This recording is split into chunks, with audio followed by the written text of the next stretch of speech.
जीतेगा, जीतेगा, जीतेगा भाई जीतेगा, जीतेगा। हमारा मोहर कहाँ लगेगा?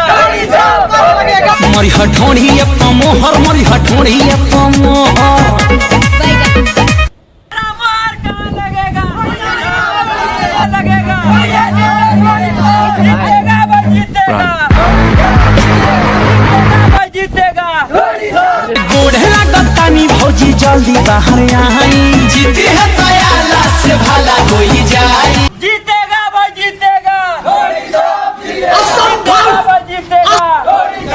अगर अब की बार मंत्री जी के बेटा चुनाना जीतलन तो पूरा गांव वाला कान खोल के सुन लो, ये पूरा बिहार में आधा से बेसी लोग रोडवे मरी काहे कि मंत्री जी के बेटा घरे घरे जाके बियाह कटियन उहो गणासी से।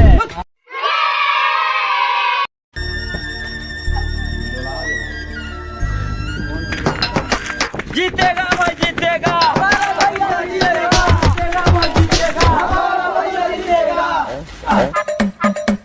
बहुत लोग आएंगे बहुत लोग जाएंगे लेकिन हम लोग घोड़ी अचार लगाएंगे।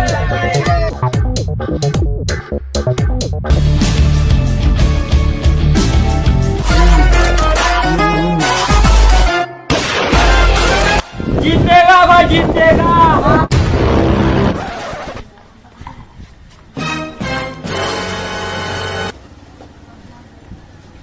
पहले हमरा के माल पटा कौना के बेटी बिया रे गजब गदराई भी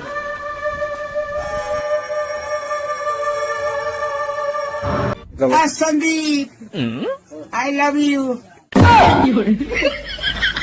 अरे ना एक फट में लगवा लहू फेंके तार पहन के दो तेरी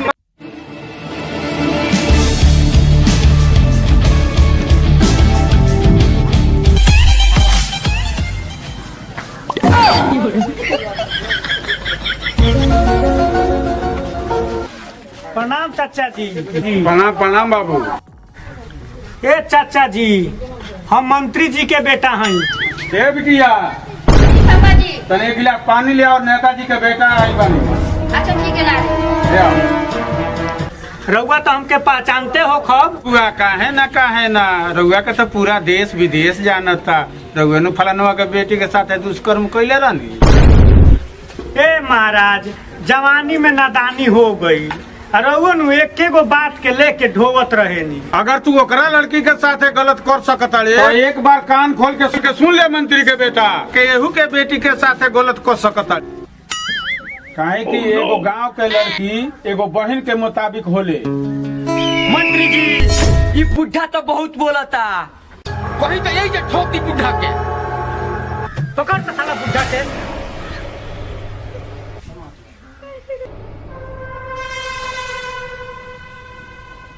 तकारे तुहार बिटिया जवान ना पहलवान हो गई बिया यही से ते इतना फड़फड़ाता रे। जबान पे लगाम दे मंत्री के बेटा नहीं तो मार दे दुनिया से चल जेबे दुनिया से।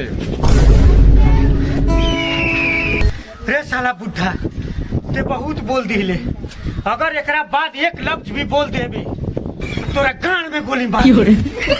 ना ये हुजूर गान में गोली मत मारो कैसे कि पहले ही से बहुत सिर भइल बा। ए मंत्री के बेटा तोहार नहीं का दूध पिया के पसले बाड़ी आमन के मैं पानी पिया के पसले बाड़ी का। अगर असल अपने बाप का बेटा बाड़े ना तो चल हम निकाल यहाँ से। फिर हमारे औरत तू हमारे घर की तरफ भी नजर डाल दे तो हंसर जा कोई ना नहीं तो ऐसा ठोकाई करा कि ते जिंदगी भर याद करबे। और ते तो ते तोरा बाप मजा लगी कि हमरे तरफ आंख उठा के देख सके। तो दुनू बापे बेटी कान खोल के सुन लसन ना हम यहाँ झगड़ा करे आइल बानी आ ना हम यहाँ दुष्कर्म करे आइल बानी। एगो वोट ला आइल बानी देवसन कि ना देवसन फ्रेश फ्रेश हमरा से बता दसन। हम रउए के वोट दे लेकिन एगो वादा करी तो। बोल ना बोल कौन वादा चाहिए हम देवेला तैयार बानी।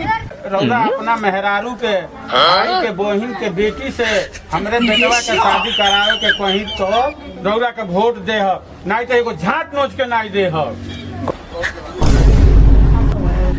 कि बुढ़ा का कह देलत रे एकर मतलब का होला रे। हैं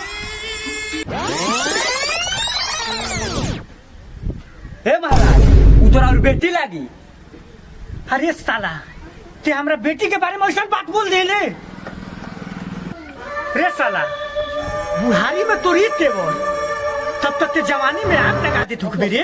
बहुत तोहर जवान कैंची नियन चलता। ते कान खोल के सुन ले बूढ़ा। रे लड़की तेऊ सुन ले, वोट देबसन कि ना देबसन। अगर वोट ना देबसन ओकरो उपाय बा हमरा लगे।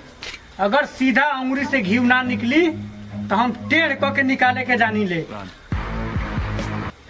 वोट तो दे हम मालिक, लेकिन जब तक नोट ना मिली तब तक रउरा के वोट कौनी तरह मिली। तो सुन ले बुढ़ा, पैसा तो तोरा के दे हम, लेकिन पूरा पंचायत भर के पैसा देता नहीं। सबके पैसा दे दिए, पूरा गांव में ऐलान कर दिए कि वोट हमरे के दिलो। नहीं लड़की तेहू सुनैले पैसा, भाई पकड़ पैसा। वोट बहके के ना चाहिए। हाँ मालिक, जाई जाई, वोट रउए के दियाई। अगर वोट बहक गई हाँ, दोनों जाने वोट रउए के देव जा मालिक। ठीक बा। जाई मरी हठोड़ी मोहर मरी हठोड़ी मोहर